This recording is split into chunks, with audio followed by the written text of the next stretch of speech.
Eddie Guerrero wasn't supposed to make it. They said he was too small and he had too many personal issues to get to the top. But he did make it because he was better than all of the people who wrote him off. And once he got to the top, he didn't bite his tongue if he had a problem with someone in the locker room. Eddie and Vampiro never got along with each other. It wasn't one incident or a specific falling out. Eddie just didn't like the guy, and that feeling never really changed. The tension started back in Mexico. Both men were rising stars, but they came up very differently.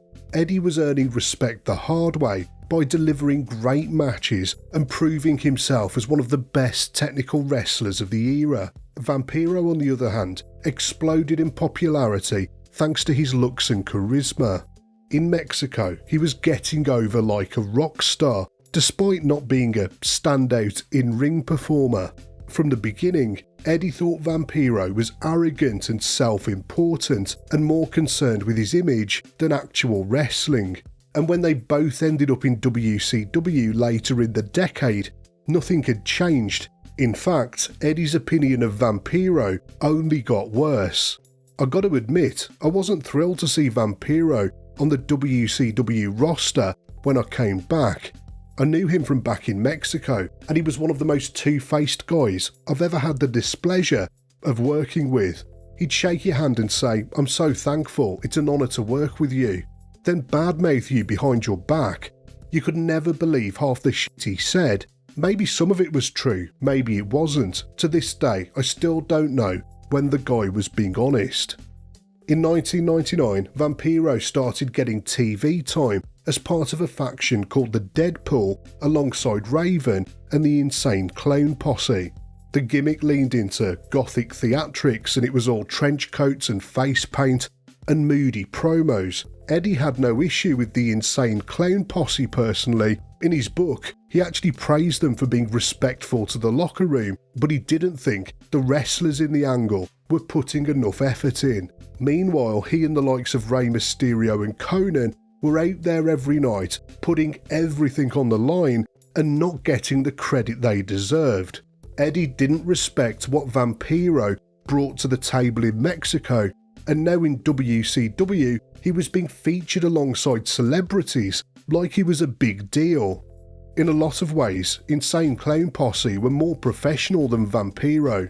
They were huge wrestling fans, and as a result, they were very respectful and appreciative that any wrestler would take them seriously.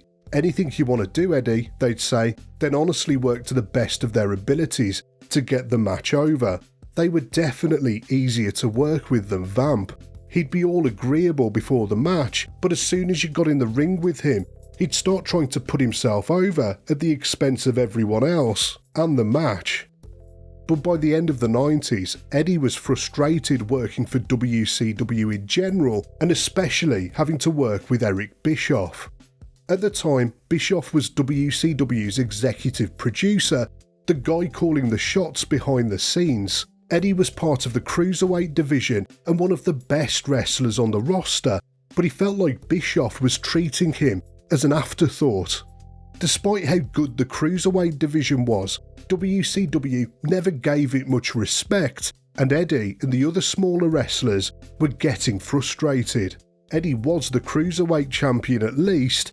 That was until he was booked to drop the title to Ultimo Dragon in a match that lasted barely 90 seconds. He was furious about this booking decision, and the next week he went straight to Bischoff and asked to be released from his contract. The conversation did not go well.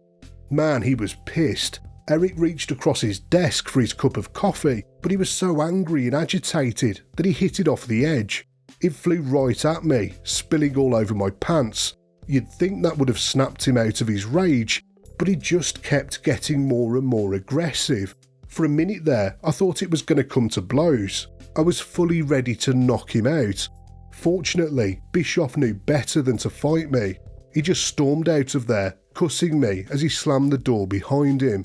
A little later on, Bischoff and I sat down and had a less heated conversation. We both apologised and everything was cool, but for all intents and purposes, that was the last real conversation we ever had. That attitude towards the smaller wrestlers in WCW wasn't just coming from management, it was coming from the top guys in the locker room too, including Kevin Nash. Nash was firmly planted in WCW's main event scene, and at various points he even had influence over the booking. Both on screen and off it, Nash was one of the most powerful people in the company. And Big Sexy didn't exactly hide how he felt about the cruiserweights. He was the one to coin the phrase vanilla midgets to describe guys like Eddie, Chris Benoit and Dean Malenko. It was his way of saying that they were technically solid wrestlers, but he found them boring and far too small to be believable. That label stuck, and Eddie never forgot it. He felt that Nash actively held people back, and that his influence in WCW was a big part of why the smaller guys were never given a real chance. Considering how little talent he had in the ring, Nash is one of the most arrogant people I've ever had the displeasure to know. He'd walk right past you and not acknowledge your presence unless he thought there was something he could get out of you. I don't say this lightly, but I genuinely feel Nash is evil. He's never done anything for this business. The only person he cares about is himself. What gets me is that Kevin Nash became a rich man from this business and then shit on the people that really cared about wrestling. From the day they arrived in WCW, he and his clique saw me and my friends as second tier. They used to call us the vanilla midgets, which was hugely insulting. In 2003, Eddie got into a backstage fight with Charlie Hars after a tag match. It was Eddie and Chavo taking on Hars and Shelton Benjamin, and partway through the match, Eddie popped his elbow. He tried to let the guys know mid-match that he was hurt, but they stuck to the plan and continued targeting his arm.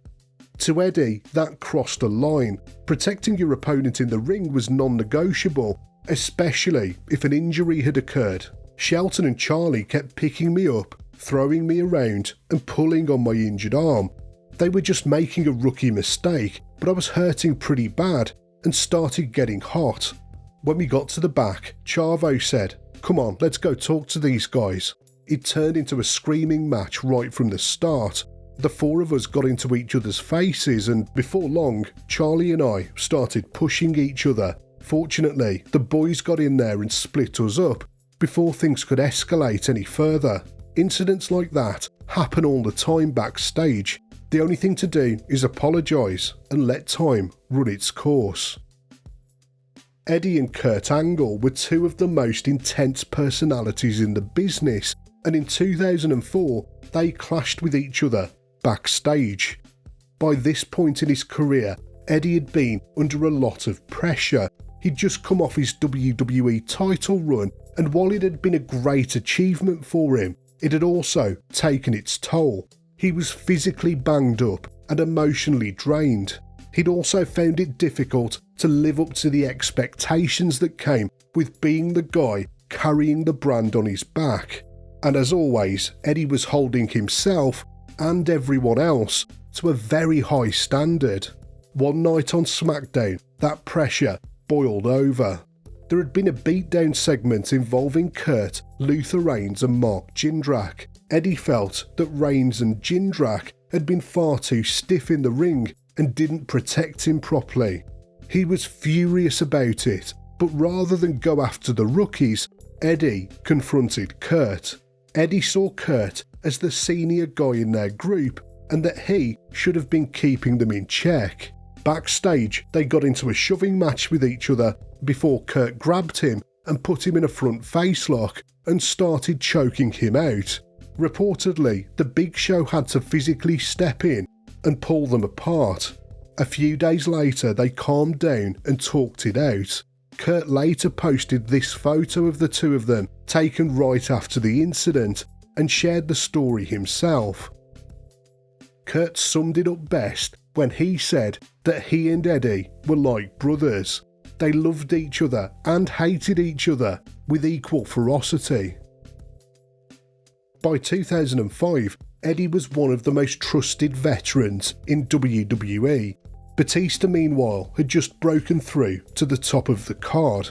He was the new face of SmackDown, and Eddie was one of the guys expected to help make him a success. But at first, Eddie didn't make it easy. According to Batista himself, he was cold and distant towards him backstage. There was no specific blow-up, but just a lot of tension between them that took a while to get addressed. Batista said that he didn't understand it at the time, but Eddie had always held high standards for the people he worked with, and if he didn't think someone was ready for their spot, then he'd keep them at arm's length. Eventually, Eddie pulled him to one side and apologised for how he'd been acting, and from that point on, he started opening up. He gave Batista advice, helped him with his promos, and started treating him like someone who was worthy of his position. In the months that followed, they teamed up on TV and worked together behind the scenes. Batista would later say that he came to see Eddie as a mentor and one of his greatest influences. Eddie passed away just a few months later, but in that short time, he made a real impact on Batista's career development. I think a lot of times Eddie's skill was overlooked. Eddie wasn't a large man in stature, but Eddie could work anybody. He could make you believe he was hurting anybody because he was so tenacious and vicious, but he was so talented, his timing was so good, and he could read the crowd better than most people I've worked with in my life. He supported me and really took the time to get to know me. He didn't listen to what everybody said. He lived in Tampa and I was in Tampa, so we travelled home together. The guy would talk to me about life and not just keep it all professional. Eddie took the time to get to know the man. He didn't care if I was the rookie or the big muscle head who was holding the title that was stealing his spot. He never thought like that. It's really hard for me to put into words how much Eddie meant to me. For all the people he clashed with, it's stories like this that show what an incredible individual Eddie Guerrero really was.